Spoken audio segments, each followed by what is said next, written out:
Hello my friend, welcome to kryptonic one. बहुत बहुत स्वागत है मेरे चैनल में आपका। दोस्तों, दो टोकन है मार्केट में जो अच्छा कर सकते हैं। एक तो बहुत ही ज्यादा अच्छा कर भी चुका है और आने वाले टाइम में कर भी सकता है। उसका नाम है एक वर्चुअल टोकन। और इसके कंपटीशन में एक और टोकन है, उसका नाम है क्रिएटर बिट टोकन, जो एआई बिल्ड करने में हेल्प करता है। मतलब कोई भी एआई एजेंट अगर किसी को बनाना हो आज की डेट में, वर्चुअल इकोसिस्टम जो one of the best ecosystem है और जो है काफी कम्युनिटी ने उसका साथ दिया है।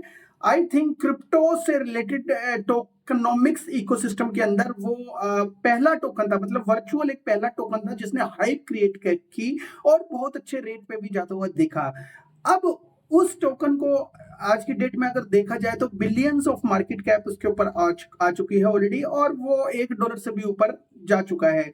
पिछले दिनों में $3 प्लस उसने आई थिंक लगाया था, लेकिन जो है अब लेना वो क्या ठीक रहेगा। देखो दोस्तों, जिसने नेक्स्ट बुल मार्केट के अंदर अगर कोई टोकन देखना है जो मैच्योर है, उसके लिए जो है वर्चुअल इकोसिस्टम का जो टोकन वर्चुअल है उसको लेना ठीक रहेगा। अगर कोई बिल्डअप करना चाहता है तो उसको तो लेना ही लेना है उसको। लेकिन क्या क्रिएटर बिट जो है ऐसा जा सकता है जैसा वर्चुअल ऑलरेडी जा चुका है? देखो दोस्तों, आज के कंपटीशन के दौर में ये एक दूसरे के कंपटीटर बने हुए क्रिएटर बिड जो है जो आने वाले टाइम में बहुत क्रिएटर बिट जो है आने वाले टाइम में बहुत अच्छा इकोसिस्टम हो सकता है। उसके कई रीजन है। एक तो सेम टू सेम जो है वर्चुअल की तरह काम करता है, ऊपर से एआई एजेंट बनाना बहुत आसान है उसके ऊपर, और इनका खुद का अपना टोकन है और उस टोकन का नाम है बिड। तो बिड टोकन क्या वर्चुअल इकोसिस्टम की तरह जा सकता है? इसका आंसर है मेरे नजरिए में इसका आंसर है हाँ, और ये जा सकता है, बिल्कुल जा सकता है। ये अभी नया है, वर्चुअल थोड़ा सा पुराना हो चुका है। अगर देखा जाए ऑल टाइम हाई से ये क्रिएटर डॉट बिड 43% नीचे गिरा हुआ है। चार्ट बना हुआ है नॉर्मल वे में, अगर देखें तो बड़ा सही चार्ट बना हुआ है और थोड़ी सी हाइप क्रिएट कर रहा है। और 3 सेंट ये नॉर्मली गया था, अब जो है 3 सेंट से ऊपर है, 11 सेंट के आसपास चल रहा है। और अभी अगर देखें तो ऑल टाइम लो से ये 4 गुना ऊपर है। क्या ये और ज्यादा ऊपर जा सकता है? देखो, अभी तो स्टार्ट हुआ है बुल मार्केट और 4 गुना अप ये अगर 4 मंथ के अंदर देता है, मतलब हर महीने इसने 100% की ग्रोथ ऑलमोस्ट एवरेज के रूप में दिखाई है। तो ये जो टोकन टोटल जो इसकी सप्लाई है, मैक्सिमम सप्लाई इसकी 1 बिलियन है और सर्कुलेशन में काफी कम है। ये एक बेनिफिशियल रीजन हो सकता है क्योंकि सर्कुलेशन में कम टोकन का आना तो मतलब ये समझ लो कि रेट के ऊपर काफी इंपैक्ट डालता है। हालांकि 16 जुलाई को इसका जो टोकन अनलॉक होना है, शायद आज ही 16 जुलाई है, तो इसका टोकन अनलॉक होना है। हो सकता है यहाँ पे आज या कल में थोड़ा सा डाउनफॉल देखने को मिले, बट कुछ ज्यादा टोकन अनलॉक नहीं हो रहे। 266,000 टोकन, मतलब 2 लाख टोकन के आसपास ये मार्केट में आए हैं। तो ये समझ लो कि हो सकता है थोड़ा सा स्लो चले या ये जो टोकन है थोड़ा सा गिरता हुआ दिखे, लेकिन फॉर लॉन्ग टर्म ये टोकन बहुत अच्छा कर सकता है बिकॉज ह्यूज मार्केट है अभी इसके लिए। और क्रिएटर डॉट बिड जो एक ऐसा इकोसिस्टम है जो बिड टोकन के ऊपर टिका हुआ है। इसके ऊपर कोई भी एजेंट बनता है वो कहीं ना कहीं जो है एक तरीके से इसको पावर करता है, क्रिएटेड बिट इकोसिस्टम को। तो वहां पे अगर ये पावर होता है तो उसका जो है इम्पैक्ट इसके टोकन के वैल्यूएशन के ऊपर दिखाई देता है। तो हम जो अगर देखें तो इसकी जो मार्केट कैप है वो है केवल और केवल 30 मिलियन, और इंस्टेड अगर हम देखें वर्चुअल की मार्केट कैप वो 1 बिलियन को भी पार कर चुकी है। तो 30 मिलियन और ये 1 बिलियन, तो 30 मिलियन और 1 बिलियन में बहुत ज्यादा फर्क है दोस्तों। आने वाले 1 साल के अंदर अगर यहाँ पे 500 मिलियन होते हैं इसके सर्कुलेशन सप्लाई के अंदर, जस्ट एन एग्जांपल बता रहा हूं मैं आपको, अपना एक जस्ट एन आइडिया है।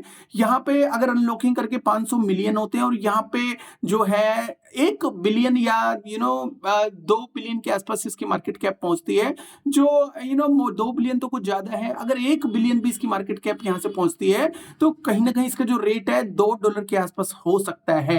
$2 का मतलब ये है कि यहाँ पे 10 गुना 20 गुना हो सकता है यहाँ पे।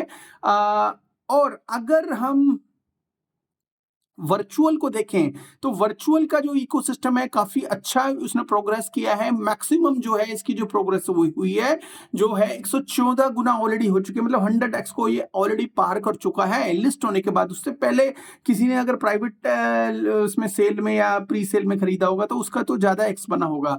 तो एनीवे तो अगर इसका जो मार्केट कैप देखें वर्चुअल का वो है 1 बिलियन के आसपास, और अगर ये ज्यादा से ज्यादा 5 बिलियन के आसपास जाता है क्योंकि इसका जो टोटल सप्लाई जो है वो है 1 बिलियन, और यहाँ पे जो सर्कुलेशन में भी जो लगातार आता जा रहा है, तो यहाँ पे अगर 1 बिलियन के आसपास इसकी जो सर्कुलेशन विद इन 1 ईयर होती है तो कहीं ना कहीं तो इसका जो प्राइस है $5 से $6 के आसपास हो सकता है।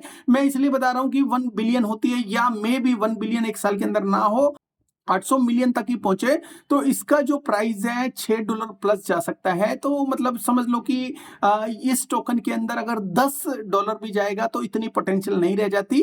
और अगर इसके कंपैरिजन में देखें तो Creator.bid में 20x प्लस जाने की संभावना बनी हुई है। ये जस्ट मैं एक टेंटेटिव आइडिया बता रहा हूं मैं आपको, और दोनों का यूज केस सेम है, लेकिन ये जो टोकन है अंडर वैल्यूड है और 4 गुना अप है। ये 114 गुना अप है ऑलरेडी जब भी मार्केट में लिस्ट हुआ था। तो अगर दोनों को कंपैरिजन में अगर देखें तो वर्चुअल जो है काफी स्ट्रॉन्ग इकोसिस्टम है तो इसका मतलब ये है कि इसका प्राइस भी अच्छा होगा और वेल नोन भी होगा। इसके जो कंपैरिजन में Creator.bid है इस वक्त जो है एडॉप्शन की तरफ जा रहा है, और इसके ऊपर जो काफी सारे जो टोकन है एज एन एजेंट बन के सामने आ रहे हैं। तो इस टोकन को भी अंडर एस्टिमेट नहीं किया जा सकता है, बिकॉज दोनों का काम एक है, दोनों ही एजेंट इकोनॉमी को बढ़ावा देते हैं, और एआई में जो Creator.bid भी लगातार अपना जो नाम कमाता जा रहा है। तो इस वक्त इन दोनों के कंपैरिजन में अगर कोई पूछे तो इन दोनों में से कौन सा टोकन लेना चाहिए, तो मेरे हिसाब से मुझे ऐसा लगता है कि क्रिएट जो टोकन है वो काफी अच्छा जा सकता है, और क्योंकि इसकी जो टोकनोमिक्स है वो ठीक ठाक है, कोई भी बेकार टोकनोमिक्स नहीं है, और धीरे धीरे टोकन अनलॉक हो रहे हैं। तो धीरे धीरे टोकन अनलॉक होने से ये होता है कि वैल्यूएशन जो होती है वो बिगड़ती नहीं है उसकी वैल्यूएशन। मतलब कई बार क्या होता है कि जस्ट एन एग्जांपल बता रहा हूं, अगर ओंडो इकोसिस्टम जो है उसकी अनलॉकिंग देखें तो जो रिसेंट डेज में उसकी अनलॉकिंग काफी अच्छी खासी हुई है, और अनलॉकिंग अच्छी खासी होने के बाद ही $1 को क्रॉस नहीं कर पाया। हालांकि ओंडो की जगह, ओंडो तो एक बहुत बड़ा नाम है, ओंडो की जगह कोई और इकोसिस्टम होता तो वो शायद बहुत ही ज्यादा डाउन जाता। ओंडो क्योंकि वेल फेमस है, ब्लैक रॉक उसके पीछे है, तो कहीं ना कहीं उसने प्राइस को बना के रखा। हर कोई टोकन ऐसा नहीं होता, अनलॉकिंग जो सप्लाई होती है वो बहुत मैटर करती है। अनलॉकिंग दोनों के अंदर है। अगर देखा जाए तो वर्चुअल इकोसिस्टम के अंदर भी अनलॉकिंग है और Creator.bid के अंदर भी अनलॉकिंग है, लेकिन Creator.bid का जो टोकन है अंडर वैल्यूड है, बिकॉज उसकी जो मार्केट कैप है काफी कम है और एडॉप्शन धीरे धीरे बढ़ रही है।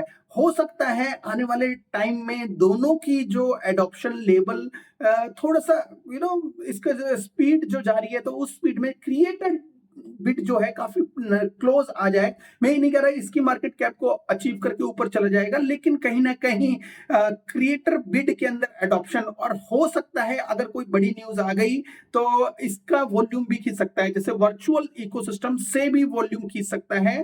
दोनों अपनी अपनी जगह ठीक है, लेकिन अगर स्पीडली रिकवरी और दूसरा वैल्यू देखी जाए तो Creator.bid में ज्यादा एक्स हो सकते हैं। दोस्तों हमारे एक प्रीमियम ग्रुप भी है, उसको अगर आप ज्वाइन करना चाहते हो डिस्क्रिप्शन के अंदर लिंक है, क्लिक करके आप ज्वाइन कर सकते हो।